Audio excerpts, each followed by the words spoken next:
Hello and welcome back, artists and designers. Today we're taking a look at creating our zombie vector portrait. So I'm just going to not demonstrate much here, but just walk you through the layout of this. So first off, I have my image. This is my reference image. I went ahead and did a little bit of light editing in Photoshop to boost the contrast here. And then I dropped it on my first layer, lowered the opacity down to what I'm going to guess is about, looks like 25% there. And then you lock that layer out. And then what I actually did, since I was turning this into a zombie, is I did a quick, like rough kind of sketch here. I can see I kind of made my gory eyeball falling out right here and got rid of my nose and just left the nose cavity, and I want to expose my brain here. So I just have some rough ideas of what I want to do, and then I found some references to kind of work from.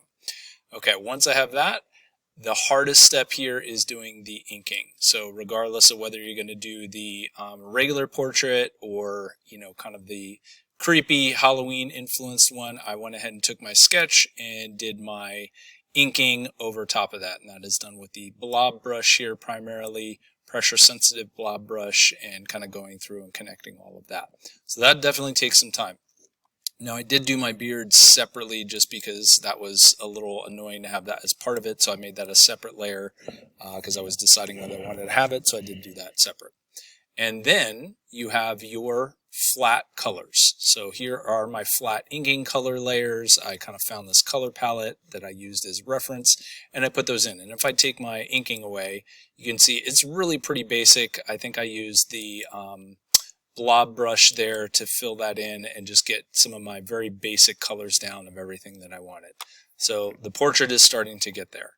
Then I added in the shadow layer. So I went in, added a new layer over top of that, and it has some shadows. So again, you can see they're not super detailed. Blob brush those in, making sure that, again, your inking layer is on top and those are locked out.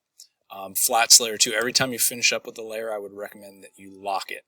Then I've got yet another layer. I don't think I have this one labeled, but that is my brighter highlights that you can see on there. So the highlights really kind of make it pop. If I take that off, it looks a little flat. So I've got my base tone, my shadow, and my highlight, and then same thing is happening on some of those other areas as well. Now I went back to another step. I thought the hair and the beard looked a little flat, so I added a layer over top of the inking. That's why I said over inking highlights, and went ahead and added a little bit of highlight and structure to that as well.